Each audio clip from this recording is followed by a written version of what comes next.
அனைவருக்கும் அன்பு நிறை வணக்கம். நம்மெல்லாம் அந்த 268வது நிகழ்வுக்கு வந்திருக்கோம். இந்த மாதிரி ஒரு மையத்தை நிறுவி சித்தர்களை பற்றிய விழிப்புணர்வை தமிழக மக்களிடம் ஏற்படுத்த வேண்டும். யாம் பெற்ற இன்பம் பெருக வையகம் அப்படிங்கிற நோக்கில் பேராசிரியர் அரங்க ராமலிங்கம்,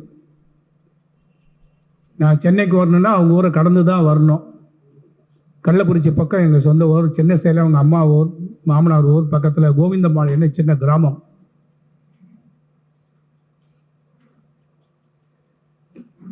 அந்த மாதிரி ஒரு பொது சிந்தனையோட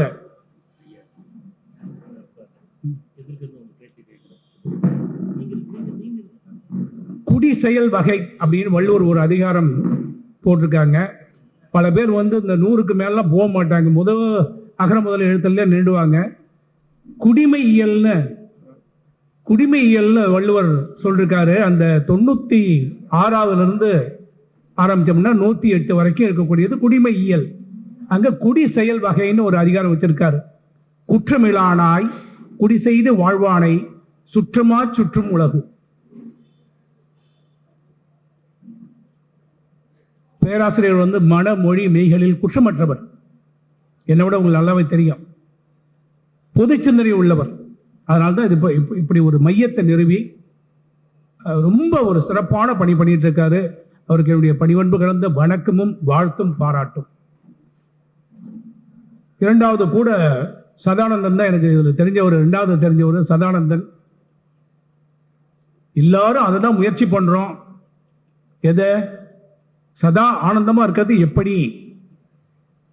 ஆனா அவர் தான் பேர் வச்சிருக்காரு சதானந்தம்னு. நம்ம அவர்கிட்ட தான் கேட்கணும், உங்க பேருக்கும் உங்களுக்கும் எவ்வளவு பொருத்தம்னு. ஆனா அவர் ஆனந்தமா இந்த பணியை செஞ்சிட்டு இருக்கார். பேராசிரியர் கூட இருந்து ராமன் பெரியவரா இருக்கலாம், ராமன் நல்லா தூங்கலாம், உள்ள உட்காந்து படுத்து தூங்கலாம். வெளியே யார் இருக்கா? லக்ஷ்மணன் உறங்கா வில்லின்னு பேரு. சதானந்தன் அந்த மாதிரி பேராசிரியர் கிடைச்ச ஒரு உறங்கா வில்லி. எனக்கு தெரியும், சிறப்பாக பணி கொண்டார். அப்புறம் காப்பாளர்கள் பெரும் பட்டியல் இருக்கு. அதில் ஜெயபிரகாஷ் நாராயண ஐயா வந்து கொரோனா டைம்ல அவர்கிட்ட நான் அலைபேசியில் பேசி, அவருக்கு ஞாபகம் இருக்காது, பல பேர் பேசியிருப்பாங்க. சித்த மருத்துவத்தில் எல்லாம் இருக்குன்னு சொல்றீங்களே, எல்லாம் இருக்குன்னு சொல்றீங்களே, இதுக்கு ஏதாவது ஒரு தீர்வு கண்டுபிடிச்சு இதுதான் தீர்வுன்னு சொல்லுங்களே அப்படின்னு. நமக்கு என்னென்ன பழசுன்னா அப்படியே எடுத்துக்க கூடாது. தொல்காப்பியர் சொல்லிருக்காரு இல்லைங்களா, புதுசுன்னா அப்படியே பிடிச்ச கூடாது. இந்த ரெண்டு நம்ம ரொம்ப நல்லா சரியா புரிஞ்சுக்கணும். நம்ம இதுக்கெல்லாம் தொல்காப்பியத்திலிருந்து சூத்திரம்லாம் சொல்லுவார் பேராசிரியர். எனக்கெல்லாம் தெரியாது. எம்எஸ்சி மேத்தமெட்டிக்ஸ் படித்தேன், தமிழ் வந்து குடிமை பணிக்காக படித்தேன். அப்படியே இந்த பக்கம் வந்து வந்துட்டேன். வாழ்க்கையில் அவர் 11 பேர்த்த தேடி போனார் சித்தரை. நான் யாரையும் தேடி போகல. ஏன்னா எனக்கு என்ன ஒரு பெரிய சித்தாந்தம்னா, எல்லா மனித உறவுகள் தான் இருக்காங்க, எல்லாத்தையும் 10 மாதம் தான் சுமந்து வித்தாங்க. எனக்கும் கடவுளுக்கும் கமிஷன் ஏஜென்டே தேவையில்லை.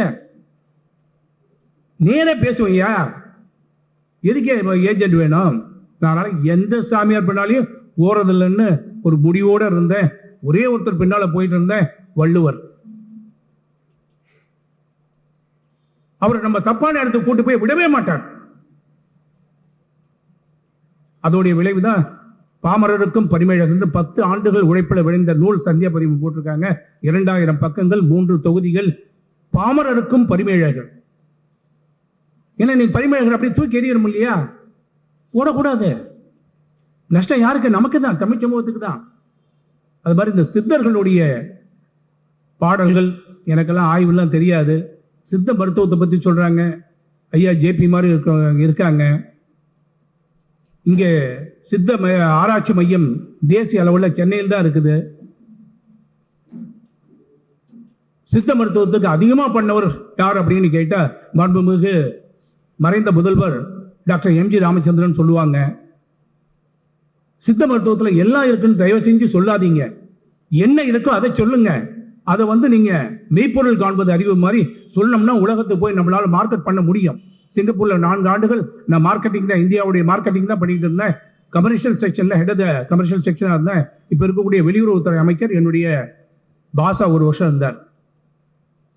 நான் எதுக்கு சொல்றேன்னா, சித்த மருத்துவத்தில் பல விஷயம் இருக்குது. இது வள்ளலார் சொன்னது பொய்யா இருக்குமா?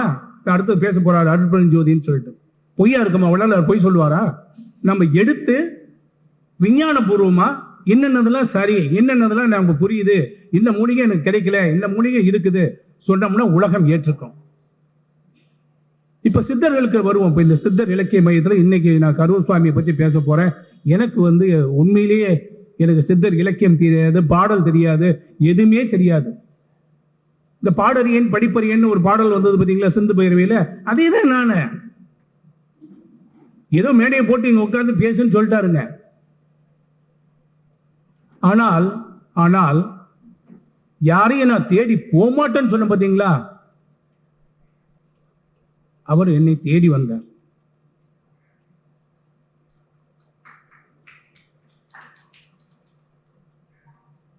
செப்டம்பர் 2008 கோவையில் ஒரு திருமண மண்டபத்துக்கு வரவேற்பு நிகழ்ச்சிக்கு நான் போறேன். வழக்கமா நானும் துணைவேர் தான் போவேன். அன்னைக்கு நான் மட்டும் போறேன். மாலை மணி ஒரு 7-7:30 இருக்கும், 7:30-8 மணி இருக்கும். மேடையில் அது வரவேற்பு நிகழ்ச்சி. ஏற்கனவே திருமணம் முடிஞ்சிருச்சு. அந்த நிகழ்ச்சிக்கு ஐயா வராரு. ஐயா ஓரமா ஒரு மேடையில் ஒரு ஓரமா உட்கார்ந்துருக்காரு. ஒரு பெரிய பொண்ணு மாப்பிள்ளைக்கு போட்டிருக்க மாதிரி அவருக்கும் ஐயாவுக்கும் போட்டிருக்காங்க.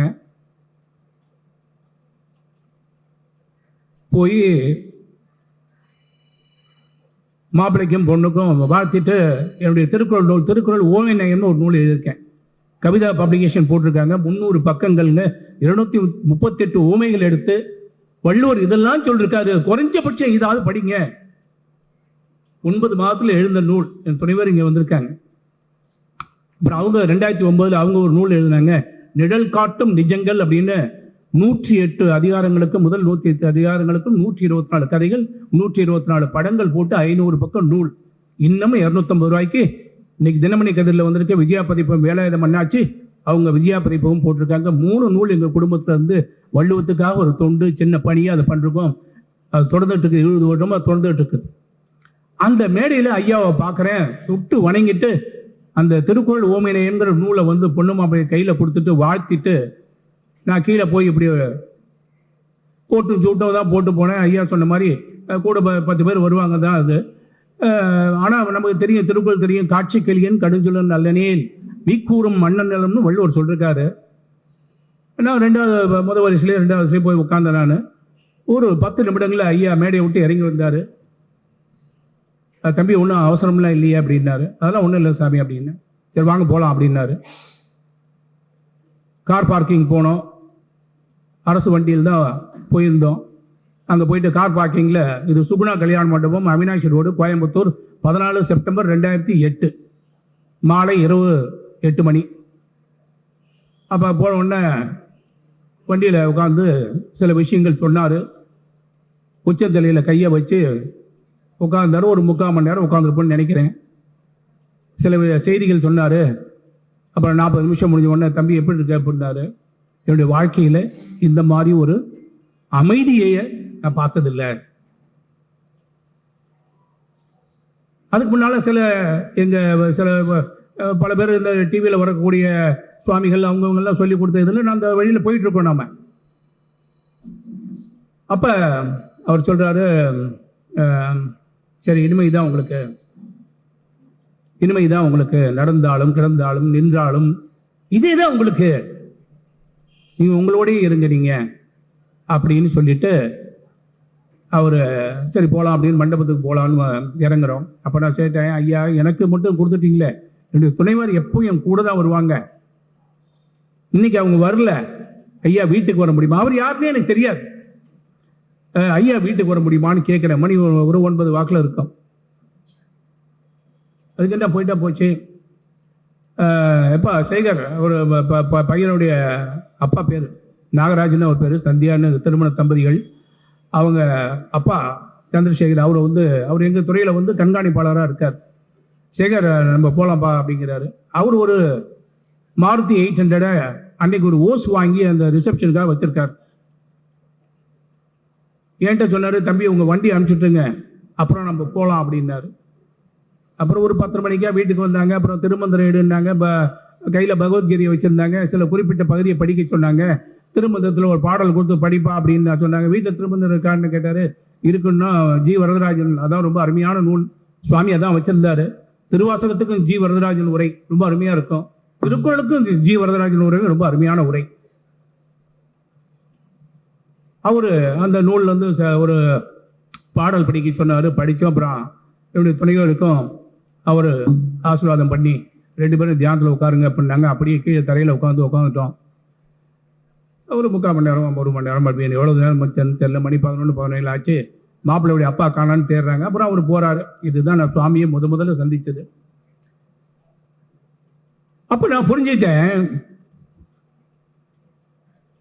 எல்லாரும் கமிஷன் ஏஜென்ட் கிடையாது. கமிஷன் வாங்காம யார் உங்களை கடை தேற்றணும்னு சொல்லிட்டு உங்க குரு ஒருத்தர் இருக்காரோ, பேராசிரியர் 11 குருகிட்ட போனாரு.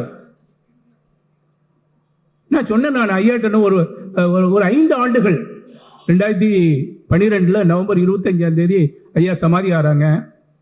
அந்த 5 ஆண்டுகள்ல பலமுறை ஐயாவை போய் நான் கரூர்ல பார்த்துருக்கேன். ஏன்னா தமிழ்நாடு ஒரு கட்டத்தில் தமிழ்நாடு முழுக்க நான் பார்த்துட்டு இருந்தேன். ஜிஎஸ்டி சம்மந்தப்பட்டது, கஸ்டம் சம்மந்தப்பட்டது பார்த்துட்டு இருந்தேன். சென்னை நீங்களாக நான் எங்கே வேணாலும் போயிட்டே இருப்பேன். நம்ம தமிழ்நாட்டில் திருச்சி, திருநெல்வேலி, தூத்துக்குடி, இந்த மாதிரி பல பகுதிக்கு போகும்போது நான் கரூர் போவேன். நான் அப்போ ஒரு முறை நான் ஐயாட்ட சொன்னேன், ஐயா நான் இனிமே யாரையும் தேடி ஓட மாட்டேன், அங்கேயும் இங்கே தேடி ஓட மாட்டேன். ஏன்னா இந்த ஆறு கடலோடு கலந்து விட்டது அப்படின்னு சொன்னேன். இந்த ஆறு கடலோடு கடந்து விட்டதுன்னு சொன்னேன். அப்ப ஒரு நிமிஷம் கூட யோசிக்காம ஐயா சொன்னாரு, ஐயா தான் சொல்லுவோம், சுவாமின்னு சொல்லுவோம், இப்படி திருநெல்வேலியில் தான் உட்காந்துருப்போம், யாரும் பக்கத்துல கூட்டமே இருக்காது. நான் சொன்னேன், ஐயா இந்த ஆறு கடலோடு கடந்துச்சுன்னு நான் எங்கேயும் ஓட மாட்டேன் அப்படின்னு. உடனே சொன்னார், ஐயா தம்பி நான் ஆறு இல்லை, நான் கடல் கிடையாது, நான் வெறும் ஆறு. அவர் எப்ப தன் கடல் இல்லைன்னு சொன்னாரோ அந்த மொமெண்ட் நான் புரிஞ்சுக்கிட்டு அவர் தான் கடல். ஆமா தம்பி நான் கடல் சொல்லியிருந்தான்னு வச்சுங்க. அங்க இந்த நான்கிறது அறை கிடையாது. இன்னைக்கு பாருங்க 268வது நிகழ்வு. எனக்கு தெரியும் எல்லாமே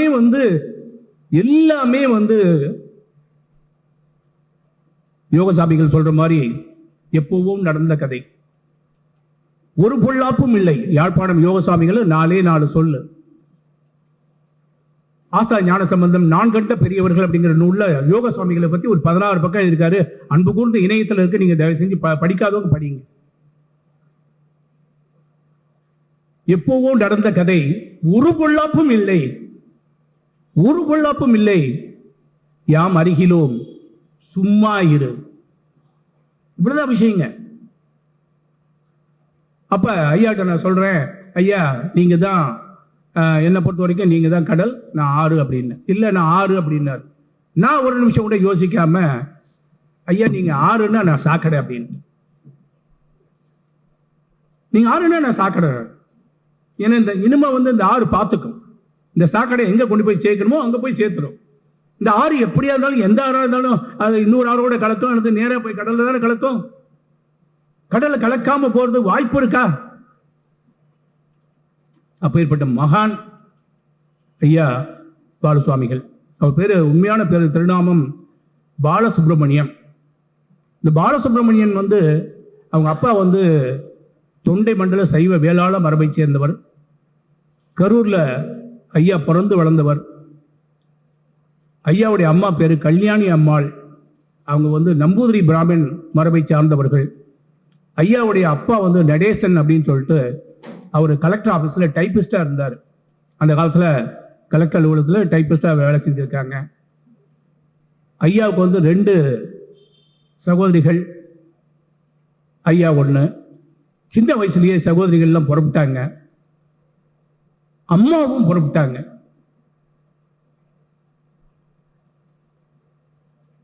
அப்பா அவரும் அந்த 16 வயசுக்குள்ள புறப்பட்டார். ரொம்ப வறுமையான குடும்பம், பசியில துடிக்கிறாரு. 2 வீடு தள்ளி ஒரு அம்மையார், ரத்னம் நினைக்கிற அவங்க பேரு, அவங்க தான் கையில தான் கொடுத்துட்டு நீ பார்த்துக்க இவனை அப்படின்னு சொல்லிட்டு புறப்பட்டுறாங்க.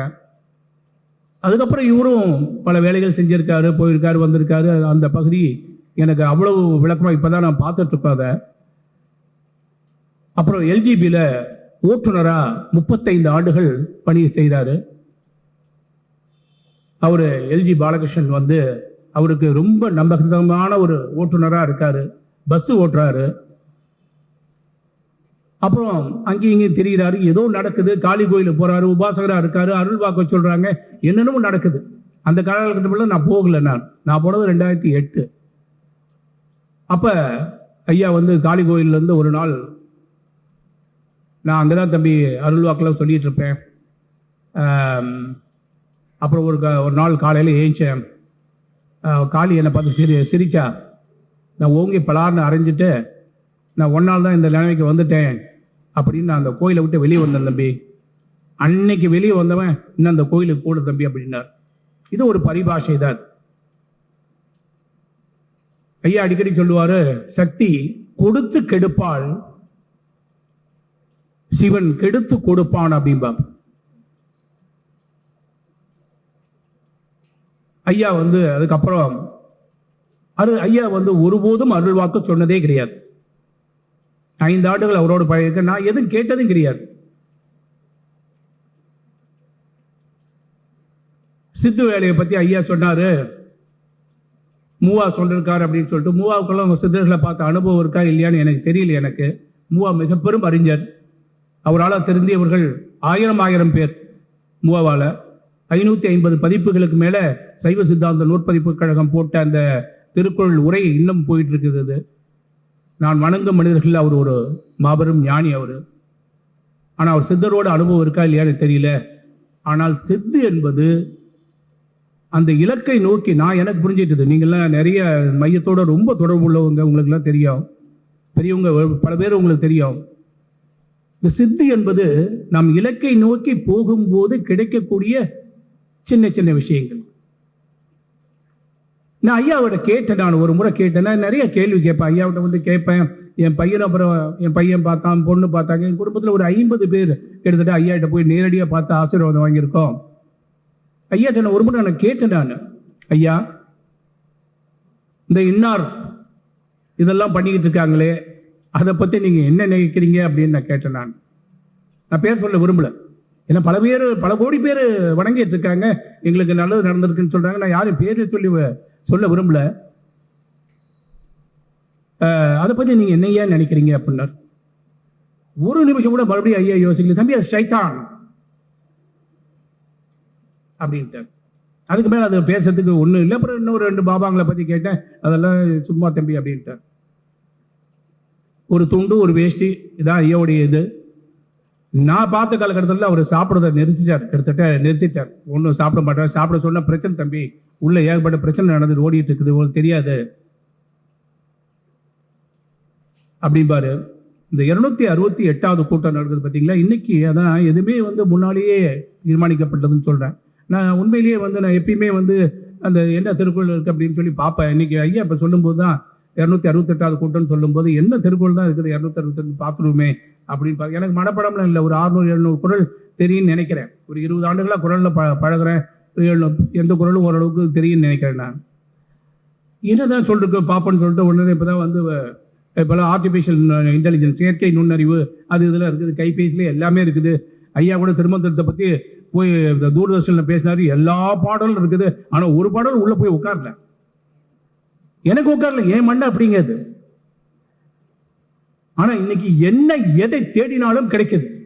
ஒரு காலகட்டத்தில் அப்படி கிடையாது. அப்ப 268வது பாடல் என்ன அப்படின்னு சொல்லிட்டு நான் இப்பதான் உட்காந்து மேடையில் உட்காந்து பார்த்தேன். தன் உயிர், தவம்ங்கிற அதிகாரத்தில் வருது. தன் உயிர் தான் அறப்பெற்றானை என்னைய மண்ணுயிர் எல்லாம் தொழும். என்ன ஒரு அற்புதமான குரலுங்கிறது. எல்லா குரலும் அற்புதமான குரல் தான். ஏன்னா வள்ளுவர் தான் சொல்றாரு, எல்லாம் இதாயா பெஸ்ட்பார். உள்ள போனா ஒவ்வொரு சாப்டர்லையும் சொல்லுவார் இதான் பெஸ்ட்னு சொல்லுவார். அப்புறம் பேராசிரியர் மாதிரி இருக்கிறவங்களாம் வந்து இது பெஸ்ட் அது பெஸ்ட் அது ஏன் அது பெஸ்ட், அதெல்லாம் அவங்களுக்கு வேலை. நம்ம வேலை பேராசிரியர் வேலையா நம்மளுது? வள்ளுவர் என்ன சொன்னாலும் சொல்லிட்டு உள்ள சொன்னதை வாங்கிட்டு போயிட்டே இருக்க வேண்டியதுதான். அப்ப அதுல வந்து என்ன சொல்றாரு பார்ப்போம் அப்படின்னு சொல்லி பார்த்தா, பரிமேயருக்கு ஒரு உரை எழுதிக்க உங்களுக்கு தெரியும். 2000 பக்கம் உரை எழுதிக்கேன். அதுல சொல்றாரு பாருங்க, பரிமேயகர் மணக்குடவர் ரெண்டும் ஒரே மாதிரி. பரிமேயகர் காப்பி அடிச்சுதான் எழுதிருக்கார். பரிமேயகர் அவருக்கு முன்னால 10 பேர் இருக்காங்கன்னு சொல்லி நமக்கு ஒரு பாடல் தெரியுது. அதுக்கு மேல கூட இருந்திருக்கலாம். ஏன்னா மணக்குடவரும் வந்து இவ்வாறு பாடம் கொள்வாரும் உலர்னு சொல்லிட்டு அவருடைய உரையில எழுதுறார். அப்ப ஐயாவுக்கு முன்னாலேயே வேற மாதிரி பொருள் எடுத்து வேற மாதிரி பாடம் சொன்னவங்களும் இருக்காங்க, மணக்குடவர் இருக்காங்க. அப்ப அவருடைய காலகட்டத்தில் குறைஞ்சபட்சம் 10 உரை இருக்குது. அதுல மணக்குடவர் என்னன்னு முதல்ல சொன்னாலும் பார்ப்போம். தன்னுயிருக்கு உற்ற இன்னாமையை உயிரில்லா பொருள்கள் போல அறியாத கிடந்தாலன்றி, தன்னுயிருக்கு இன்னாமை தானே, ஆமா, தன்னுயிருக்கு உற்ற இன்னாமையை உயிரில்லா பொருள்கள் போல அறியாது கிடத்தலன்றி தான் அறியும் அவன் பின்னை புற உயிருக்கு இன்னாதவற்றை செய்கின்றது யாதனை கருதியோ அப்படின்னு சொல்றார். இல்ல இந்த பாடல் இல்ல, 268 போது அது 300 எங்கே தப்பா போயிடுச்சு பாருங்க. 268 சொல்லணும். தன்னுயிர் தானற பெற்றானுக்கு அவர் எழுதுறாரு பாருங்க.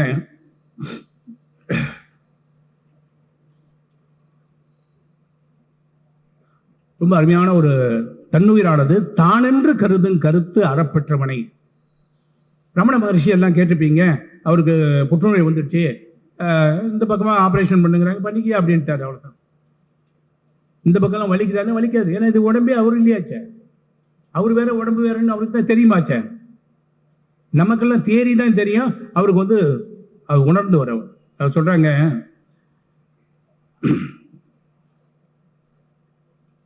தன்னுயிரானது தானென்று கருதும் கருத்து அறப்பட்டவனை ஒழிந்தனவாகிய நிலை பெற்ற உயிர்கள் எல்லாம் மற்ற உயிர்கள் எல்லாம் தொடும் அப்படின்னு. உயிர் என்றது சலிப்பற்ற அறிவை.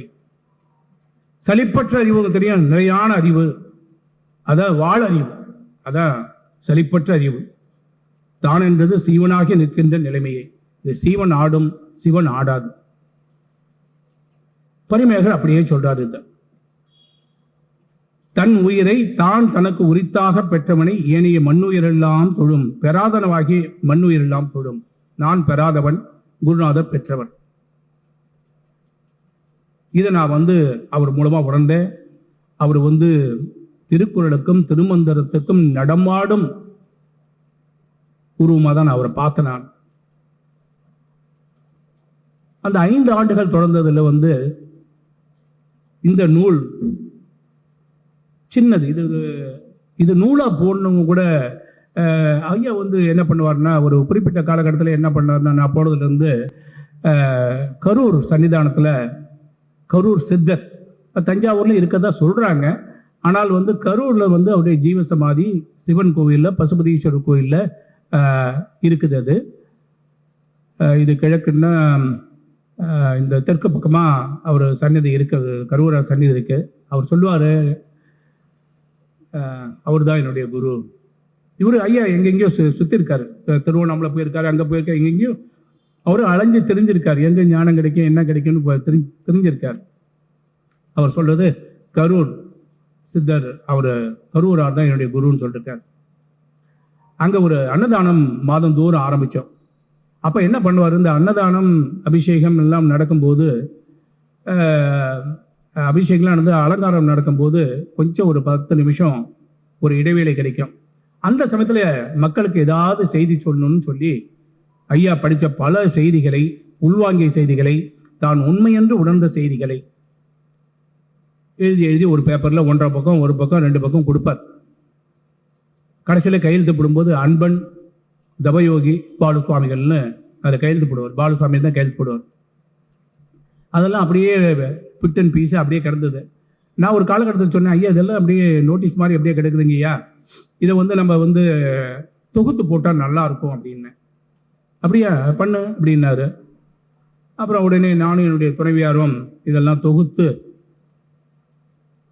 உள்ளுக்குள்ள எதையுமே நான் கையை வைக்கல, தலைப்பை தவிர தலைப்பு கொடுத்தோம். எல்லாத்துக்கும் ஒன்னொன்னுக்கும் ஒரு தலைப்பு, ஒரு கவர்ச்சிகரமாக இருக்கும்னு சொல்லி தலைப்பு கொடுத்தோம். தலைப்பு கொடுத்துட்டு அப்புறம் உள்ளுக்குள்ள வந்து இந்த புத்தகத்துக்கு என்னங்கய்யா பேர் கொடுக்குறதுன்னு கேட்டேன். அப்ப ஐயா சொன்னாரு, இறை உயிர் உண்மை அப்படின்னு கூட தம்பி அப்படின்னார். ஒரு 5 செகண்ட் யோசித்து, தம்பி பிறவியின் நோக்கம் புறவாமைன்னு போட்டுருங்க அப்படின்னார். அப்பதான் எனக்கு வள்ளுவத்தில் கிட்டத்தட்ட ஒரு 7-8 ஆண்டுகள் அப்ப அனுபவம் வந்துடுச்சு. அப்ப பிறவாமை உன்ன டக்குன்னு அந்த பாடல் எங்கேயா இருக்குன்னு சொல்லி தெரியும். உன்ன டக்குன்னு வேண்டுங்கால் வேண்டும் பிறவாமை. வள்ளுவர் சொல்றாரு, ஒன்னே ஒண்ணுதான் நீ கேட்கணும், வேண்டுங்கால் வேண்டும் புறவாமை. அது எப்படி வரும் அப்படின்னா, மற்றது வேண்டாமை வேண்ட வரும்.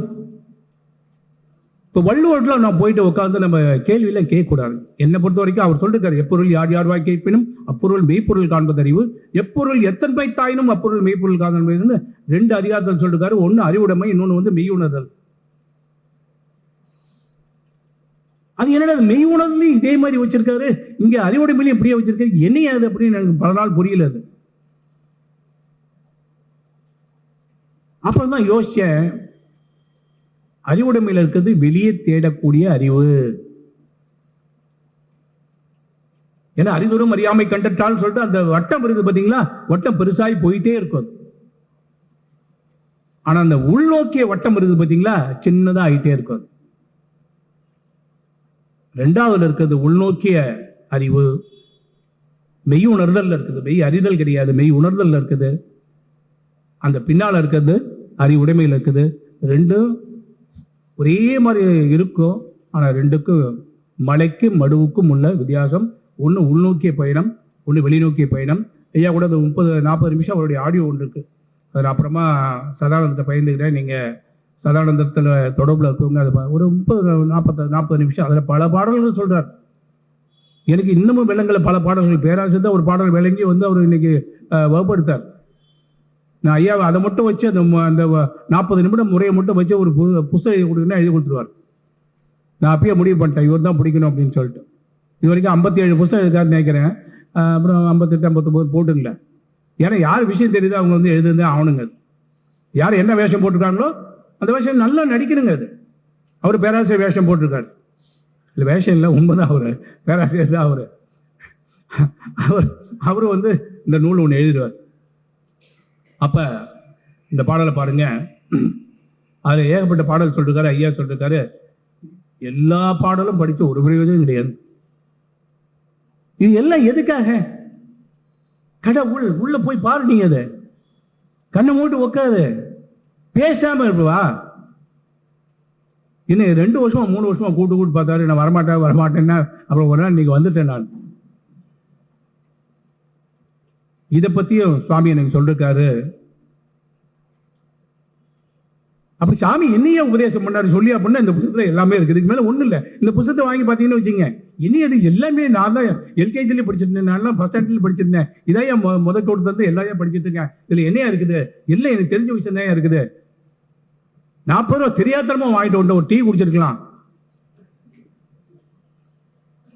நல்ல காஃபி சாப்பிட்டுக்கலாம். காஃபி 45 ரூபான்னு நினைக்கிறேன். இப்ப பெரிய ஹோட்டல்ல 45 ரூபா. ஆனா ஒண்ணு சொல்ற பாருங்க, இதுல உள்ள சொல்லுக்கும் ஒவ்வொரு சொல்லும் ஒளி மிகுந்த சொற்கள். உங்களுக்கு தெரியும், மறுபடியும் ரமண மகரிஷி கதை தான். அவர் ரமண மகரிஷி வந்து அவர் சொல்றாரு, ஒரே சொல்ல அவர் சொல்றாரு, இன்னொருத்தர் சொல்றாரு. அந்த கதை உங்களுக்கு தெரியும் இல்லையா? ஒரு ராஜா வந்து ஒரு ஆளை பார்த்து, டே இவனை பிடிச்சி கட்டுறான்னா, மந்திரி பிடிச்சி கட்டுறா அப்படின்னா கட்டிடுவாங்க, தூள்ல கட்டிடுவாங்க.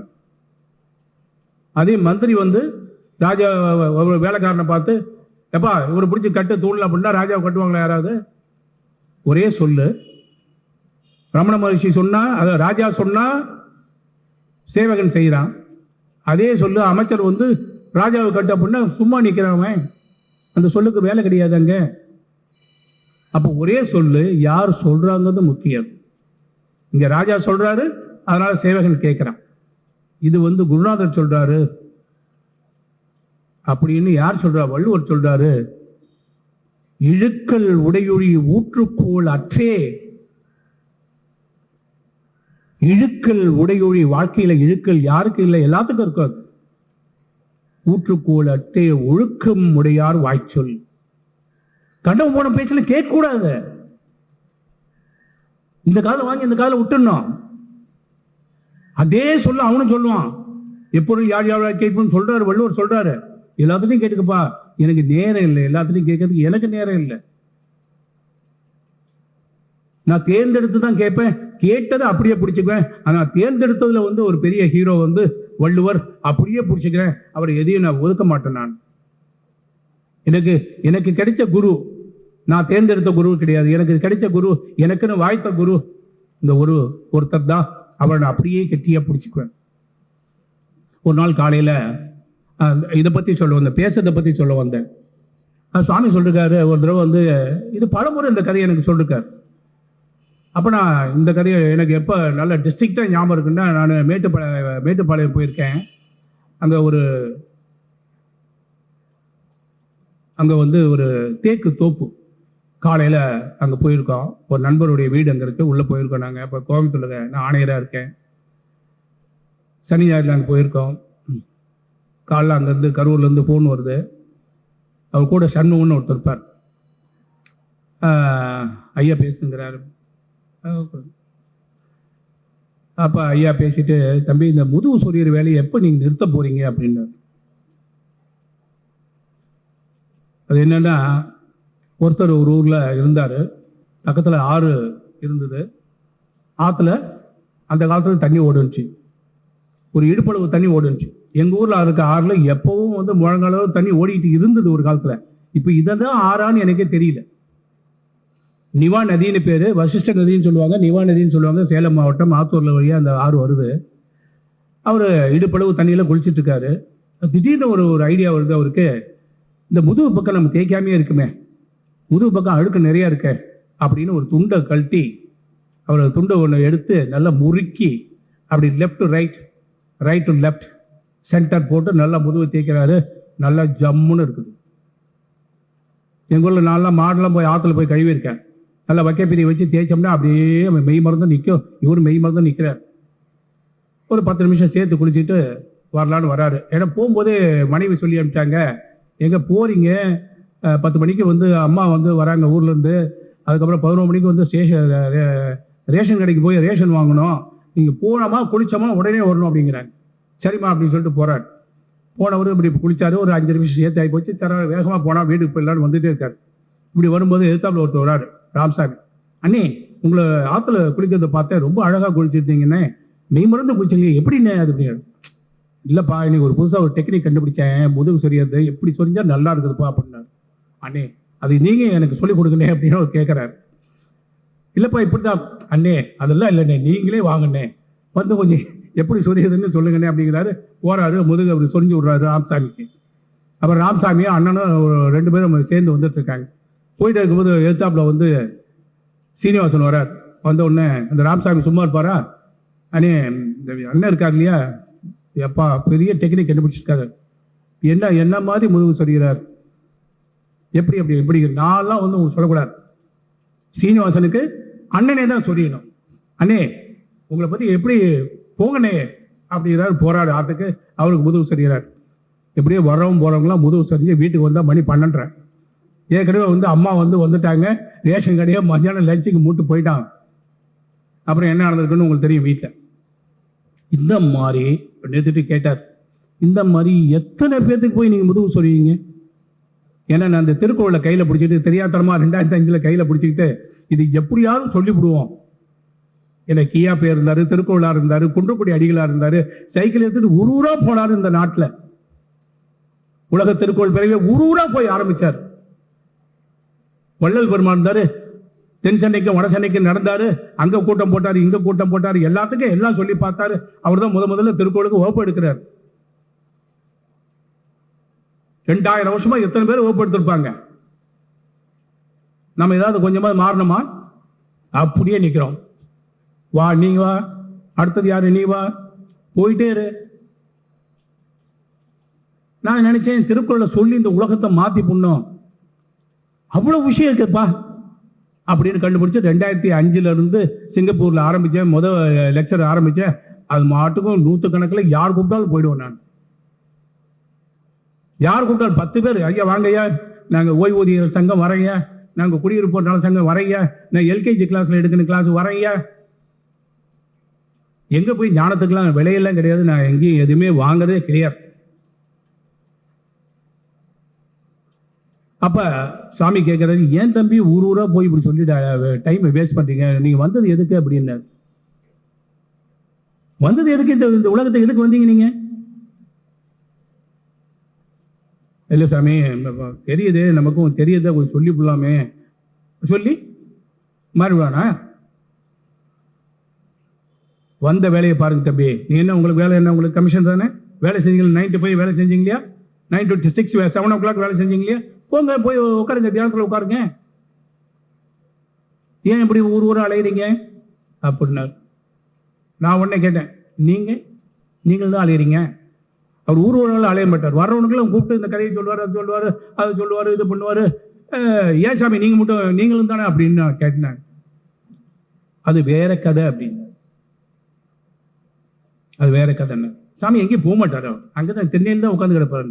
வர்றவனை எடுத்து வச்சுட்டு சரியா பாப்பா இதை கேட்டுப்பா போப்பான்னு சொல்லிட்டு இருப்பாருங்க. அப்படிதான் அவரும் ஒரு நாள் போயிட்டு வந்தார். அப்ப நம்ம வந்த நோக்கம், பிறவியின் நோக்கம் பெருவாமை. அது போகணும், நம்ம உள்ளதான் பார்க்கணும். அது மெய் உணர்தில்ல. தயவு செஞ்சு பரிமேழகர் உரையை வச்சுக்கிட்டு 36வது சாப்டர் படிச்சோம்னா சமணர்களுடைய தியான முறையை பத்தி சொல்லுவார். யாரு? ஒரு ஸ்ரீ வைஷ்ணவர். அவர் அந்த தமிழகம் வந்து இன்னார் சொல்லி தூக்கி ஓரமா போடுறது முயற்சி பண்ணுது. ஒரு ஸ்ரீ வைஷ்ணவர் இந்த பக்கம் கூட பார்க்க மாட்டாங்க. அவரு சமண நூலிலிருந்து சொல்றாரு, சீவக சிந்தாமணிலிருந்து சொல்றாரு, மெய் உணர்வுல ஆறுகதர் தர்ம தியானம் பத்தி சொல்றாரு. அதை பார்த்தோம்னா அவ்வளவும் இருக்குது. அதுதான் சுவாமி சொல்லி கொடுத்தது. கரூர் சாமி சொன்னது அதுதான், வேற ஒண்ணும் கிடையாது. அப்ப நான் ஒரு நாள் சுவாமிகிட்ட நான் சொல்றேன், நானும் மனைவியும் அவருக்கு தெரியாம, என்னது அவருக்கு தெரியாம ஏதாவது செய்ய முடியுமா? திருமூலர் போய் சொல்லுவாரா? திருமூலர் போய் சொல்லுவாரா? போய் சொல்ல மாட்டார் இல்லையா? உலகத்துல 2 விதமான மக்கள் தான் இருக்காங்க. ஒன்னு இறை ஏற்பாளர்கள், இன்னொன்னு வந்து இறை மறுப்பாளர்கள். 2 பேரும் பகுத்தறிவு தான். இது பகுத்தறிவுன்னு அது கிடையாது. அது இறை ஏற்பாளர்கள், இறை மறுப்பாளர்கள். சென்ற இடத்தால் செலவிடாது தீது உரி அளபடை போட்டிருப்பார். தீது உரி நன்றின்பால் உய்ப்பது அறிவுப்பார். எல்லாத்துக்கும் அறிவு இருக்கு இல்லையா? எது நல்லது கெட்டதுன்னு தெரியும் இல்லையா? இந்த இறை ஏற்பாளர்கள் இருக்கான் பாத்தீங்களா, அவனுக்குள்ளதான் சண்டே. இறை இல்லைங்கிறவன் ஒரே ஒரே ஒரே கட்சியா இருப்பான். இந்த இறை இருக்குங்கிறவன் இதுதான் இறை, அதுதான் இறை, இது இறை இல்லை, தெற்க திரும்பி கும்பிடணும், வடக்கு திரும்பி கும்பிடணும். இது இறை ஏற்பாளர்கள் உள்ள பிரச்சனை. எங்கும் இருக்கும் இறையை எப்படி கும்பிட்டா என்ன? நாள் எது நல்ல நாள், எது கெட்ட நாள்? திருஞான சம்பந்த பெருமான் எல்லாம் சொல்லிருக்காரு இல்லையா? எனக்கு தெரியாது, அல்ல திருமுறை எல்லாம் பெரிய அடுத்த வகுப்புல அவர்கிட்ட கேட்டுங்க, அடுத்த வகுப்புல அடுத்த செஷன்ல கேட்டுங்க பேராசிரியர்கிட்ட. அப்ப இந்த சித்தர்கள் என்ன பண்றாங்க? இருக்குது உடைக்கிறாங்க. நம்பிக்கைகளை உடைக்கல, இறை நம்பிக்கை உடைக்க கிடையாது. இறை ஒண்ணு, தெய்வம் நீ என்று உணர், பாரதியார் சொன்னார். அப்ப கரூர் சாமி என்ன சொல்லுவாரு?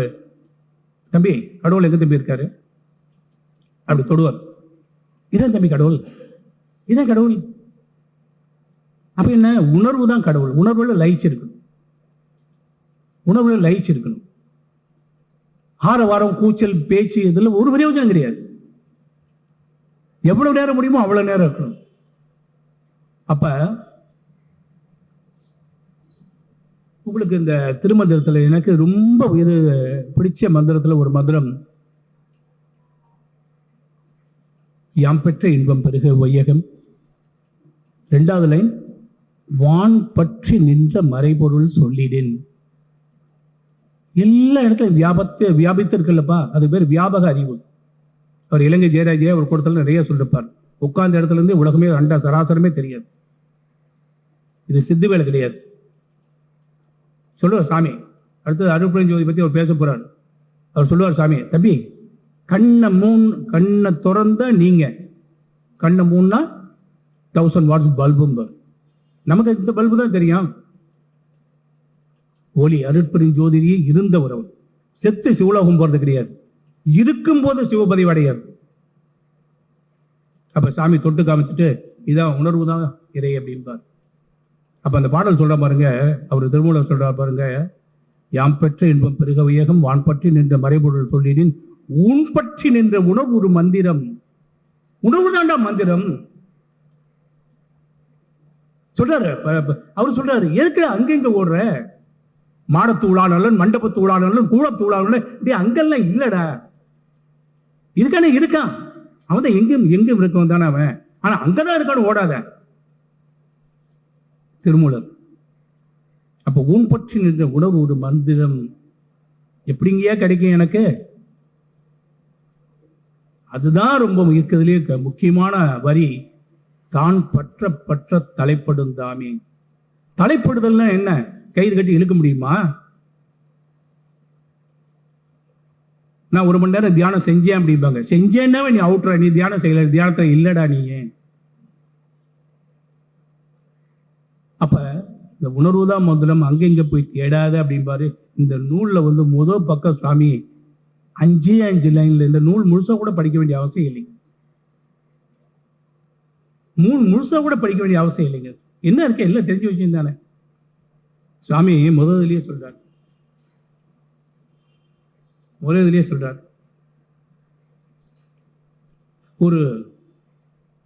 ஒரு கடல் ஒரு பக்கமா மீன்கள்லாம் நிறைய இருக்குது. அதுல ஒரு மீன் கொஞ்சம் சோம்பேறி மீன். எல்லா மீனும் அங்கங்க போயிட்டு வந்துட்டு இருக்கும். இந்த ஒரு மீன் மட்டும் அங்கேயே இருக்கும், வரதை சாப்பிடும், அது மட்டும் அங்கேயே இருக்கும். இந்த பெரிய மீன், சீனியர் மீன்லாம் அங்கங்க போயிட்டு வரும். போயிட்டு வந்து சாயந்தரம் கூட்டம் போடுவாங்க, அடுத்த நாள் காலைல கூட்டம் போடுவாங்க. பெரிய மீன் அங்கங்க போயிட்டு எல்லா வேலையும் செஞ்சுட்டு இருக்க. இந்த சோம்பேறி மீன் மட்டும் இருந்த இடத்துலயே இருக்கும். அப்படியே தான் இருந்துட்டு இருந்தது, வாழ்க்கை ஓடிட்டு இருந்தது. ஒரு நாள் அந்த சோம்பேறி மீன் என்ன பண்ணிச்சான், வேகமா போச்சான்.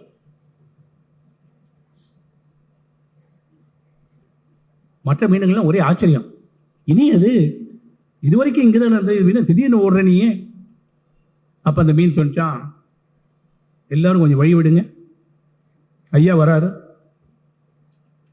எலெக்ஷன் டைம் இல்லையா, சுத்தியில ஆள் நின்றுட்டு வழி, ஐயா வராரு ஐயா வராருன்னு சொல்லுவாங்க. ஐயா வராரு, நீங்க வழி விடுங்க. இந்த தண்ணி அப்படின்னு ஒண்ணு இருக்கான். அந்த தண்ணி இல்லைன்னா நம்மளால உயிர் வாழ முடியாதான். அந்த தண்ணி அங்க இருக்குது, அந்த தண்ணியை பார்க்க போறேன் அப்படின்னு அந்த மீன். இருப்பது நீரில்தான், சூழ்ந்து இருப்பது நீர்தான், வாழ்ந்து கொண்டிருப்பதும் நீர்தான், ஆனால் நீரை தேடி ஓடுகிறது. நாம இருப்பதும் இறையில்தான். தாய்மான சுவாமிகள் சொல்லிருக்காரு, அங்கிங்கேனாதபடி எங்கும் ஞான பிரகாசமாய். நமக்கு அந்த பிரகாசம் தெரியலீங்க, நமக்கு அந்த பிரகாசம் தெரியல. ஞானிகளுக்கு தவத்தினால் சுடச்சுடரும் பொன் போல ஞானிகளுக்கு தெரியுது. அந்த ஞானிகளுக்கு எந்த விதமான ஹிடன் அஜெண்டா கிடையாது. ஒரு நல்லா புரிஞ்சுங்க. மற்ற சுவாமிகளுக்கும் என்னுடைய குருநாதருக்கு நான் பார்த்தது, என்னுடைய குருநாதர் சொல்லக்கூடிய குருநாதர் பாலுசுவாமி ஐயாவுக்கு பார்த்தது, என்னுடைய குருநாதர் சொன்னாவே ஐயா ஒருத்தர் எனக்கு சண்டை போட்டார். நான் என்ன உன் சொத்தா, நான் என் தம்பின்னு தான் என்னை கூப்பிடுவார். எங்க வீட்டில் 2 முறை தூத்துக்குடியில் தங்கியிருந்தாருங்க. கோயம்புத்தூருக்கு 2 முறை வீட்டுக்கு வந்திருக்காருங்க. 3 நாள் தங்கியிருக்காரு, தூத்துக்குடியில் தங்கியிருக்காரு. 1 ஏக்கர் பங்களா, அரசு பங்களா தான். அப்ப இறையில தான் வாழ்ந்துகிட்டு இருக்கோம், இறையோடு தான் இருக்கும். இந்த சைவ சித்தாந்தம் சொல்ற மாதிரி அள்ளும் பகலும் இறையோடு தான் இருக்கும். உள்ளிருந்து உடன் நின்று வேறாக நின்று அப்படித்தானே நடத்துறப்பல அந்த சக்தி. நீங்க சிவம்னு சொல்லுங்க, அல்லது வேற ஏதாவது பேர் வச்சுக்கீங்க, ஆனா ஒரு சக்தி இருக்கு இல்லையா. ஏன்னா இறை மறுப்புன்னா வேற விஷயங்கள்.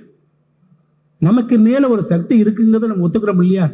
அப்ப மேல இருக்க சக்தி மேலன்னா மேலேயா இருக்கும், உள்ள இருக்காதா வெளியே இருக்காதா, நமக்குள்ள இருக்காதா? சொல்லுவாரு தம்பி, சிவத்துக்கும் சபத்துக்கும் ஓர் எழுத்து தான் வித்தியாசம் பார். சிவத்துக்கும் சபத்துக்கும் ஓர் எழுத்து வித்தியாசம் பார். தம்பி, இந்த உலகத்துல வாழ்க்கை ரொம்ப கஷ்டமான வாழ்க்கை. தெரியலையா? ஈரான் நடக்குது, ஆப்கானிஸ்தான்ல ஏதோ நடக்குது, கல்ஃப்ல ஏதோ நடக்குது. உலகம் போராட்டம் நிறைந்ததுங்க.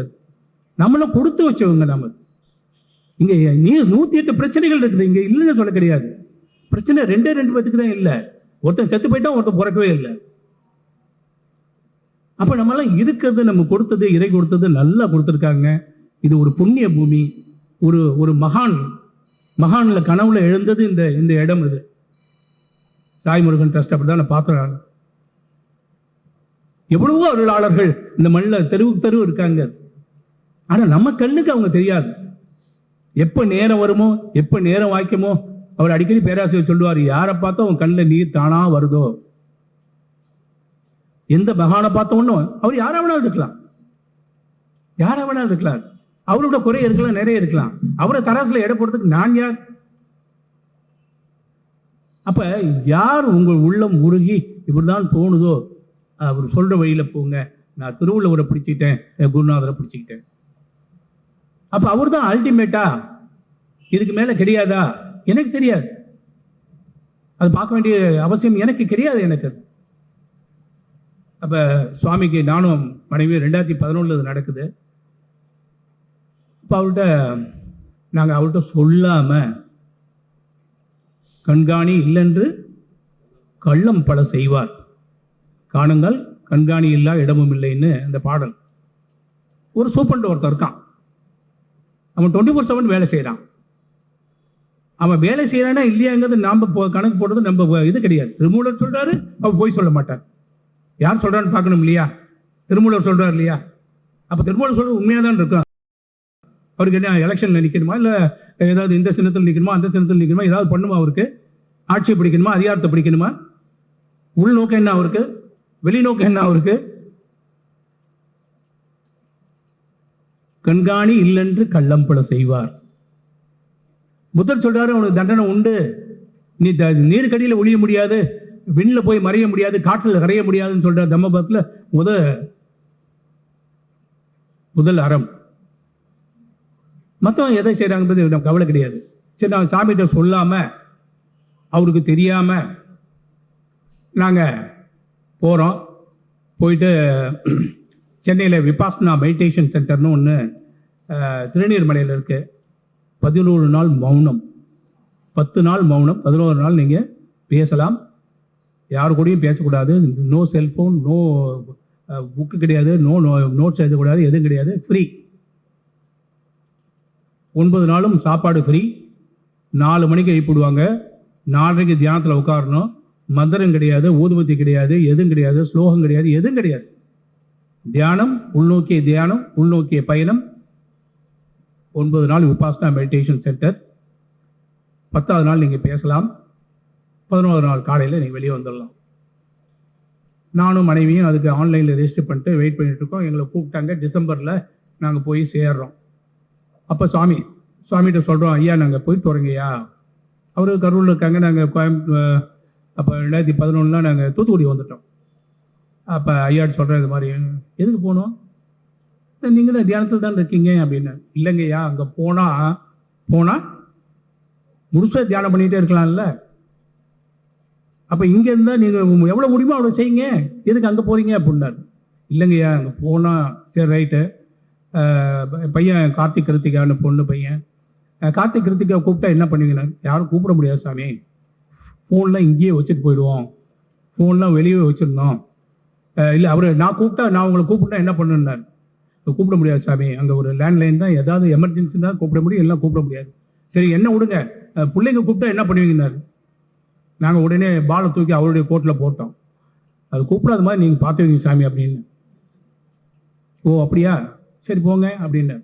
நான் போயிட்டு 9 நாள் நானும் மனைவியும் அங்கே தியானத்தில் இருந்தோம். 10வது நாளில் பேசினேன். அப்போ அன்னைக்கு தேதியில் வந்து சுவாமி தர்மபுரியில் ஒரு நண்பர் வீட்டுக்கு போயிருக்காரு. அப்போ சொன்னார், ஐயா சொன்னார்,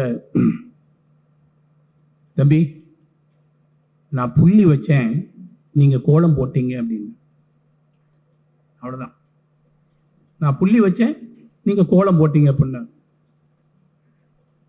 அப்புறம் கொஞ்ச நாள் வச்சு நான் யோசிச்சேன், புள்ளி வச்சது நீங்க தான், கோலம் போட்டது நீங்க தான், நான் அதுல என்ன இருக்குது அதுல. ஆனா அவர் சொன்னது, புள்ளி வச்சது, புள்ளி வச்சே நீங்க கோலம் போட்டீங்கன்னு. அதான் சுவாமியை நான் 2008 பார்த்து ஆரம்பத்தில் 2-3 வருஷம்லாம் அவர் வந்து, சுவாமி நீங்க கூட இருந்து வேலை செய்றீங்க, அப்படிதான் எனக்கு ஒரு உணர்வு இருக்கும். எங்க தாத்தா வந்து சுதந்திர போராட்டத்தில் ஜெயிலுக்கு போனவருங்க. முந்தா நாள் தான் அவரை பற்றிய ரெக்கார்டெலாம் அப்படியே எடுத்தேன். 60 பக்கம் மைய அரசில் வந்து போட்டு வச்சுருக்காங்க. ஒரு கடுங்கால் சிறை தண்டனை ஒரு ஆண்டுகள் அவருக்கு கொடுத்து கள்ளக்குறிச்சியில் அரெஸ்ட் ஆகி அவர் திருச்சி சென்ட்ரல் ஜெயில் கூட்டு போனவங்க. என் தந்தையார் வந்து அவர் இந்த சர்வதேச சங்கத்தில் நாட்டுக்காகவே சேவை பண்ணவருங்க. என் தாத்தாவும் அப்படிதாங்க. நானும் இந்த டாக்ஸ் டிபார்ட்மெண்ட்டில் சேர்ந்து நேர்மையாக இந்த நாட்டை வந்து ஒரு வல்லரசாக மாற்றணும், பொருளாதாரத்தில் ஒரு பெரிய நாடாக மாற்றணும். சிங்கப்பூர்ல இருந்தப்போ நான் பார்த்தேன், எல்லாமே பார்த்தேன். உலக நாடுகளுக்கு 20 நாடுகள் போயிருக்கேன். நம்ம நாட்டை வல்லரசாக மாற்றணும். நாம் வேலை செய்கிற இடத்த ஜீரோ கரப்ஷன் சொல்கிறாங்களா, அந்த மாதிரி வைக்கணும். நம்ம மட்டும் இல்லை, நம்ம கீழே இருக்கவங்களையும் அப்படி பண்ண வைக்கணும் தான் நான் ஒரு பெரும் கனவு தான். இந்த துறையில் நான் 36 ஆண்டுகள் அப்படி தான் வேலை செஞ்சேன். நான் சுவாமியை பார்க்கறதுக்கு முன்னால் இதெல்லாம் நடந்தது. ஆனால் நமக்குன்னு ஒரு இருக்குது அது. அப்போ சுவாமியை பார்த்தேன்.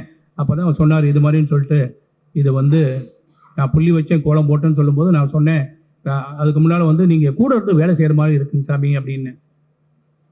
அப்புறம் ஒரு 4வது வருஷம் என்ன சொன்னேன், அப்போ சென்னையில் வந்து ஆணையர் ஏற்றுமதியாக இருக்கேன் நான், சுங்கத்துறையில் ஆணையர் ஏற்றுமதியாக இருக்கேன் நான். அப்போ ஒரு சிக்கலான மேட்ரு ஒன்று வந்தது. அந்த சிக்கலான மேட்டரில் அடுத்த நாள் கோர்ட்டில் மேட்ரு. நான் வந்து கண்டெம்ட் ஆஃப் கோர்ட், ஒரு கடத்தல்காரருடைய சரக்கை விட மாட்டேங்கிறேன்னு என் மேலே கேஸ் போட்டாங்க. நான் விட முடியாது, அது வந்து அவனை விட்டால் பிடிக்க முடியாதுன்னு சொல்லிட்டு நான் ஏதோ பண்ணிகிட்டு இருந்தான். அடுத்த நாள் கோர்ட்டில் வருது.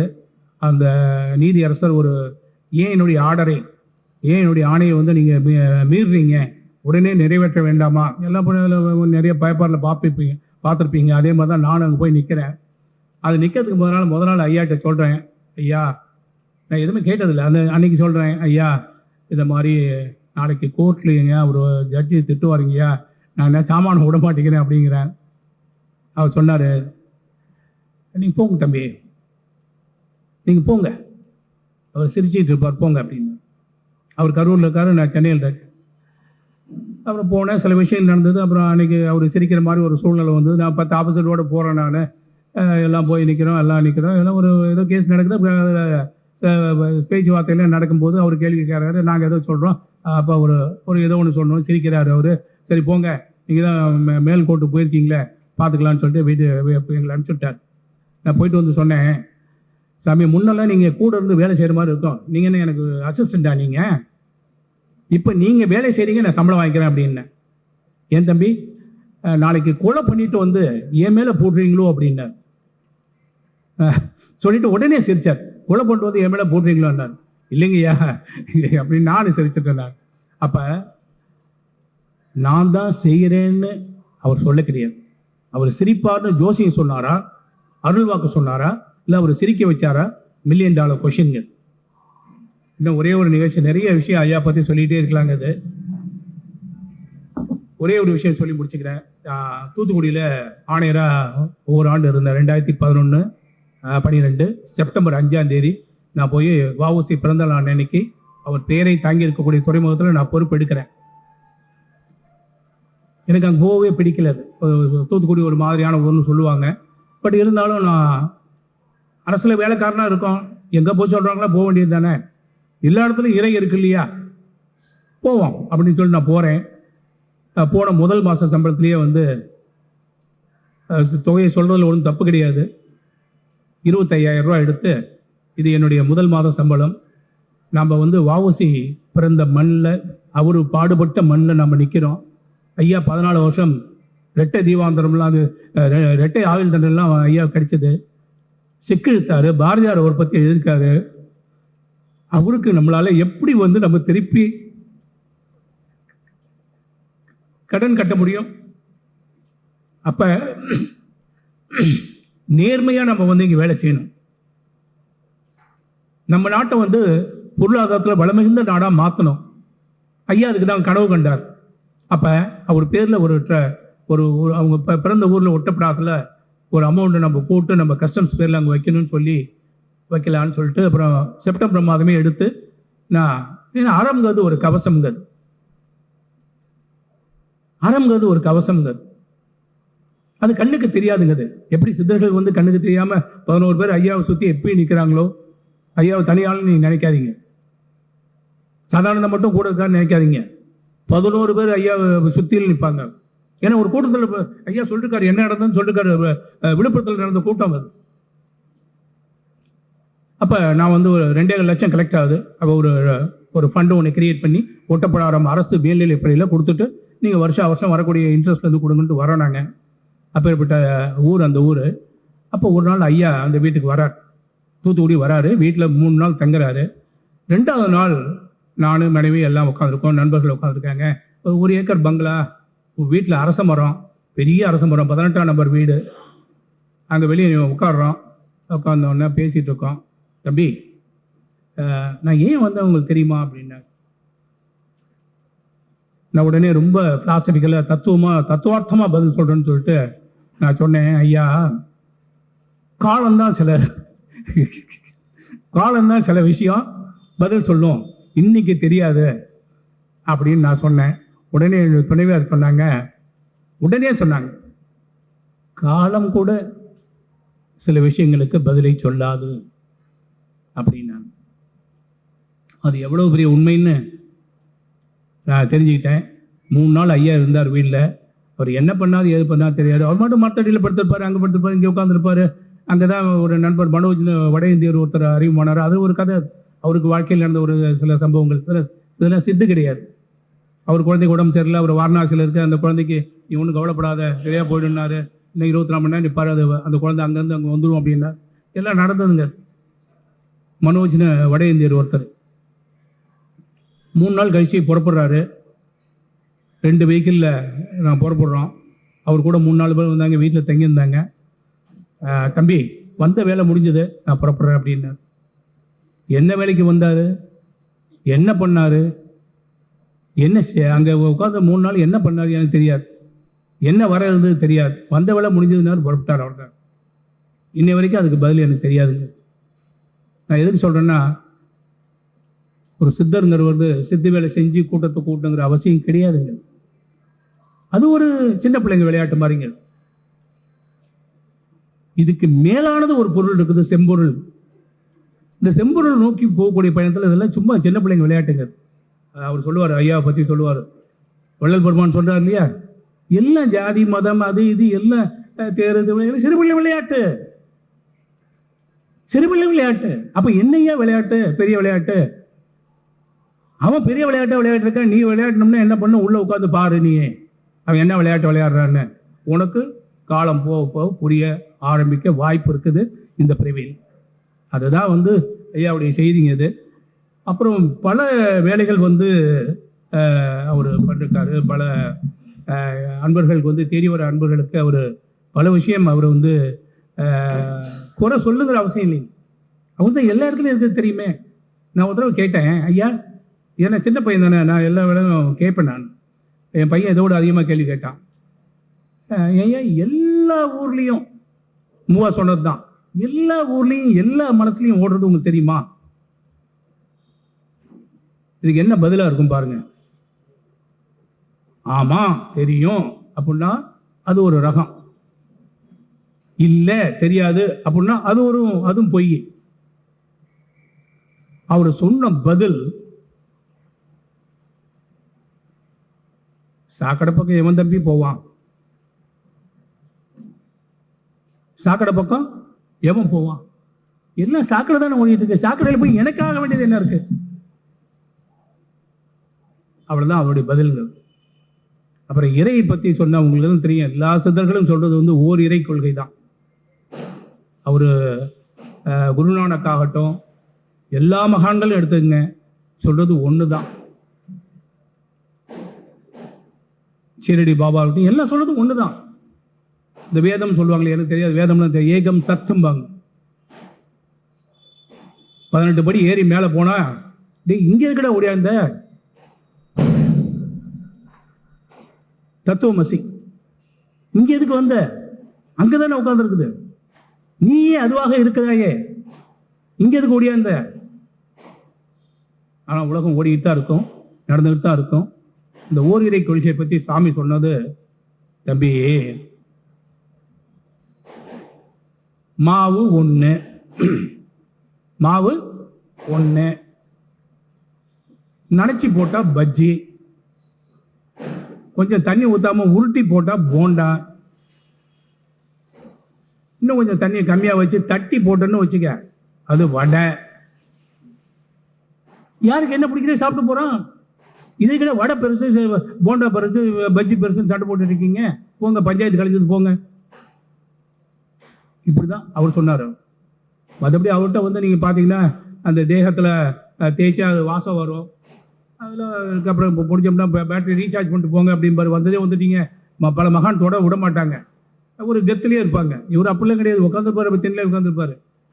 அப்படி போய் வாங்க எல்லாம் புறப்படுறதுக்கு முன்னால வாங்க உட்காருங்க அப்படிம்பாரு. அப்படியே இந்த காலை பிடிச்சிங்க, அப்படியே 5 பேர் இருந்தாலும் உட்காந்துக்குவோம், 5 பேர் இருந்தாலும் உட்காந்துக்குவோம்.